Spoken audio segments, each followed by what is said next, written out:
လူဆိုတာကိုယ့်နဲ့ပတ်သက်ပြီးတော့ချစ်တတ်ရတယ်နောက်ပြီးတော့ကိုယ့်နဲ့ပတ်သက်ပြီးတော့ချီးကျူးတတ်ရတယ်ပြောချင်တာကကိုယ့်နဲ့ပတ်သက်ပြီးတော့အတိအမှတ်ပြုတတ်ရတယ်ပေါ့ဆိုတော့အခုဘာပြောချင်တာလဲဆိုတော့ကိုယ့်နဲ့ပတ်သက်ပြီးတော့ချီးကျူးစရာရှိလို့ပေါ့နော်အဲ့ဒါလေးဘာလဲဆိုရင်ဒီ CPR ရဲ့ TikTok အကောင့်ကကြတော့လွန်ခဲ့တဲ့2025ရဲ့အစောပိုင်းတွေကတည်းကဖွင့်ထားတာအဲ့ဒီကာလတွေတော့ကဆိုရင်တင်လိုက်မတင်လိုက်နဲ့ဒီတိုင်းပဲပေါ့နော်ဒီတိုင်းလေးပဲ brand တိဆောက်ထားတာကွာအကောင့်ဖွင့်ထားတာအဲ့လိုပုံစံမျိုးပဲသွားခဲ့တယ်နောက်ပိုင်းကျတော့ဒီကိုယ်နဲ့ပတ်သက်ပြီးတော့ habit တစ်ခုဖြစ်ချင်တာရယ်နောက်တစ်ခုကကျတော့ကိုယ်ခေါင်းလေးအလုပ်လုပ်အောင်ပေါ့နော်ခေါင်းတွေကတည့်တဲ့အတိုင်းပဲဘာမှအလုပ်ပေးမလုပ်ဘူးဆိုရင်တိတ်ပြီးတော့တန်ကြီးတက်တယ်ကွာအဲ့လိုမျိုးပေါ့နော်ဆိုတော့ကိုယ့်ရဲ့ခေါင်းလည်းအလုပ်လုပ်ဖြစ်အောင်လို့ဆိုပြီးတော့ငါပုံမှန်လေးဗီဒီယိုရိုက်မယ်ပေါ့နော်ဒီ TikTok မှာကကြတော့ကိုလိုချင်တဲ့ effect တွေလည်းရှိတယ်ကွာအရင်ဒီ lighting ပိုင်းညာအရင်ပြင်စရာမလိုဘူးပေါ့နော်တကယ်လို့ကိုဒီတိုင်းပဲဗီဒီယိုတွေနဲ့ပဲရိုက်မယ်ဖုန်းထဲကဗီဒီယိုနဲ့ပဲရိုက်မယ်အဲ့ခါကျ editing ပြန်ကင်မယ်ဆိုရင်တရက်တစ်ပုတ်တော့ထွက်မှာမဟုတ်ဘူးပေါ့နော် editing တွေကလည်းအဲ့လောက်ထိလုပ်နိုင်မှာမဟုတ်ဘူးကွာဗီဒီယို editor တွေကလည်းအဲ့ခါကျတော့ဘာစင်စားကျမကပေါ့နော်ဘာစင်စားမိလိုက်လဲဆိုရင် okay ငါတက်နိုင်တဲ့ပုံစံနဲ့ငါတက်နိုင်တဲ့နည်းနဲ့ငါ try မယ်ပေါ့နော်သူများရဲ့ effort ပါဝင်ပတ်သက်မှုအနည်းဆုံးနဲ့ငါ try ကြည့်မယ်ဆိုပြီးတော့အဲ့လိုရွေးချက်နဲ့စခဲ့တာပေါ့နော်team member တွေရဲ့အကူအညီမယူဖြစ်ဘူး editor တွေပေါ့နော်မယူဖြစ်ဘူးတချို့အပုတ်တွေမှသာသူတို့ပေးတာရှိရပေါ့နော်ဒီကာလတွေမှာဘယ်ကနေစဖြစ်လဲဘယ်လကနေစပုံမှန်လေးစပြီးတော့ရိုက်ဖြစ်လဲဆိုရင်ဒီနိုဝင်ဘာလ2025ရဲ့နိုဝင်ဘာလမကုန်ခင်အဲ့ကာလတွေမှာစရတယ်ပြီးတော့ဒီဒီဇင်ဘာဇန်နဝါရီဖေဖော်ဝါရီအခုဆိုမတ်လရောက်နေပြီပေါ့နော်ဆိုတော့ပြောရမယ်ဆိုရင်3လ4လဝန်းကျင်လောက်ရှိနေပြီအဲ့လိုမျိုးအဲ့ကာလရဲ့တစ်လျှောက်လုံးမှာ editor တွေရဲ့ပါဝင်ပတ်သက်မှုမရှိဘူးပေါ့နော်နောက်ပိုင်းကျတော့မှတချို့အပုတ်တွေကျတော့မှသူတို့ကိုဒီကျွန်မ voice over နဲ့တွင်ပြီးတော့သူတို့ကို edit ခိုင်းတာရှိလာတယ်ပေါ့နော်လွန်ခဲ့တဲ့ကာလတစ်လျှောက်လုံးမှာဆိုရင်ကိုယ့်အကူပဲဒီ TikTok ကနေထောင်ပြီးတော့ဖောက်ထောင်ပြီးတော့ကိုလိုချင်တဲ့ effect နည်းနည်းပါကြည့်ကောင်းအောင်ပေါ့ကွာကြည့်ကောင်းလောက်လိုက်တယ်ပြီးတန်းပြီးတော့ပြောတယ်အဲ့လိုနဲ့ကိုခေါင်းနည်းနည်းလေးအလုပ်ပို့လုပ်တဲ့ကာလတွေမှာပို့လုပ်တဲ့ရက်တွေဆိုရင်ဒီဝတ်စုံတစ်စုံတည်းနဲ့နှစ်ပုတ်သုံးပုတ်လောက်ရိုက်လိုက်တယ်အဲ့ခါကျရင်တရက်တစ်ပုတ်နှုံနဲ့ကာဗာဖြစ်တယ်ပေါ့ကွာအဲ့လိုပုံစံမျိုးနဲ့စခဲ့တာအဲ့ဒါကိုဒီတချို့ရက်တွေမှာကဘယ်လိုဖြစ်လဲဆိုရင်တချို့ရက်တွေဆိုရင်သိတဲ့အတိုင်းပဲကိုနည်းနည်းလေးဘန်းအောင်ဖြစ်တဲ့ကာလတွေရက်တွေဆိုရင်တိုက်ပြီးတော့စကားအများကြီးမပြောချင်ဘူးအဲ့ခါကျတော့ခေါင်းတွေကလည်းတိတ်အလုံးမလုံးအဲ့ကာလတွေမှာဆိုရင်ကိုကဗီဒီယိုကတချို့ရက်တွေ၄ပုံ၅ပုံလောက်ရိုက်ထားတာရှိရောအဲ့ခါကျရင်ကာဗာဖြစ်စီတယ်ကွာအဲ့လိုပုံစံမျိုးနဲ့လောက်ရတာအဲ့လိုမျိုးနဲ့ကြော်ဖြတ်လာတာပေါ့နော်အဲ့တော့အခုဆိုရင်3လ4လဝန်းကျင်လောက်ဖြစ်သွားပြီကွာဒီဇိုင်းမဲ့ဗီဒီယိုတင်ဖြစ်လာတာပေါ့နော်တချို့ရက်တွေဆိုရင်နှစ်ပုတ်တွေသုံးပုတ်တွေတော့ရှိတယ်ကွာဒါပေမဲ့တချို့ရက်တွေကတစ်ပုတ်အဲ့လိုပုံစံမျိုးဆိုတော့ပြောချင်တာဗီဒီယိုကမနှဲတော့ပြီးတော့လေကိုလည်းကောင်းမွန်တဲ့အလေးချင်းတစ်ခုရပါတယ်အဲ့ဒီတော့ဘာဖြစ်လဲဆိုရင်ဟို reset လည်းရတာပဲကွာသူ့အတိုင်းဒါနဲ့သူပေါ့နော်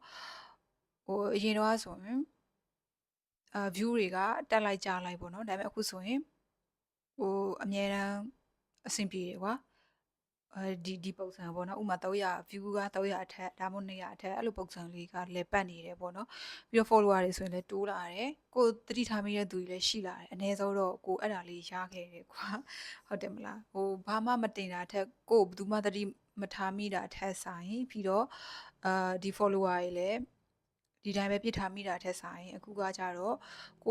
ကိုရဲ့ shoot ထောင်းကနေကိုတက်နိုင်တဲ့ပုံစံတွေနဲ့ကို share လုပ်တယ်ကိုတည်တဲ့ဟာလေးနဲ့ကို share လုပ်တယ်အဲ့ခါကျတော့ကိုသဘောချတဲ့လူကိုပြောတဲ့ဟာကိုနားလဲတဲ့သူတွေကရောက်လာတာပဲပေါ့နော်ဆိုတော့ဒါကကိုချီးကျူးခြင်းတဲ့ဟာတစ်ခုပဲပေါ့နော်โอเคငါပုံမှန်လေးလောက်လာနိုင်တာပေါ့နော်မနေတော့ဘူးပေါ့ဗီဒီယိုတွေဆိုရင်အများကြီးရှိသွားပြီကွာ3လ4လဆိုတဲ့ဝင်ချင်ကမနေတော့ဘူးလေအဲ့လိုမျိုးတွေပေါ့အဲ့တော့ကိုပြန်တွေးမိတာပေါ့နော်အစတော့ကျတော့ကိုကခါလေကိုနည်းနည်းလေးတိတ်ပြီးတော့ခေါင်းမလဲတဲ့ရက်တွေဆိုရင်နည်းနည်းတော့ရုပ်ကန်ရတာပေါ့နော်အဲ့လိုမျိုးပေါ့ရုပ်ကန်လိုက်လှုပ်လိုက်ပုံမှန်လေးတင်ဖြစ်အောင်ကြိုးစားလိုက်နဲ့အခုဆိုရင် match လာတော့ရောက်နေပြီကွာဆိုတော့ပြန်တွေးကြည့်လိုက်တာ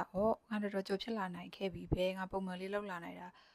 တော်လေးများပါပြီပဲ။အော်မစိုးဘူးပေါ့နော်။ငါကတစိုက်မတ်မတ်လေးလုပ်နိုင်သားပဲ။အဲ့လိုမျိုးလေးကိုယ့်ကိုကျဉ်းနှံ့မှုရတယ်ပေါ့နော်။ပြန်ရစေတယ်ပေါ့။အဓိကကကွာဒါဆရာပြောပါရင်ပြောသလိုမျိုးပဲ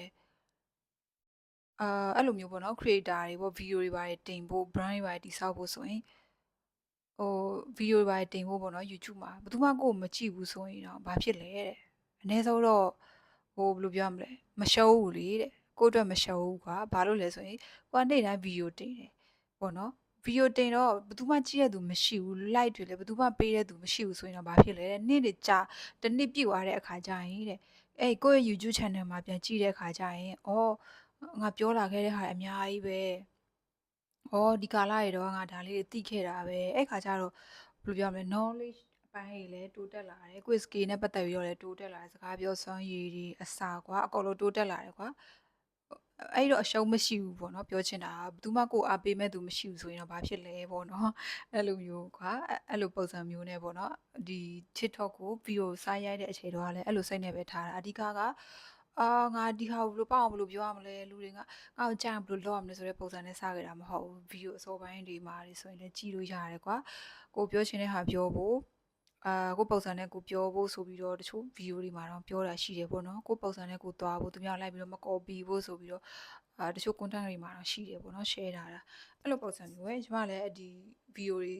ဒီ TikTok မှာဗီဒီယိုပုံမှန်တင်နိုင်ဖို့ဆိုပြီးတော့အဲ့လို mindset နဲ့ပဲစခဲ့တာပေါ့နော်လူတွေကဘယ်လိုထင်မလဲကိုယ့်ထက်တော်တဲ့လူတွေကဘယ်လိုပြောမှာလဲတချို့ play မှာတွေကဘယ်လို play မှာလဲစသဖြင့်အာယုံမလာဘူးပေါ့နော်ခေါင်းလည်းမထက်ဘာလို့လဲဆိုတော့ကိုပုံစံနဲ့ကိုသွားတာကိုသိတဲ့ဟာကို share တာကိုနားလည်တဲ့ဟာကို share တာ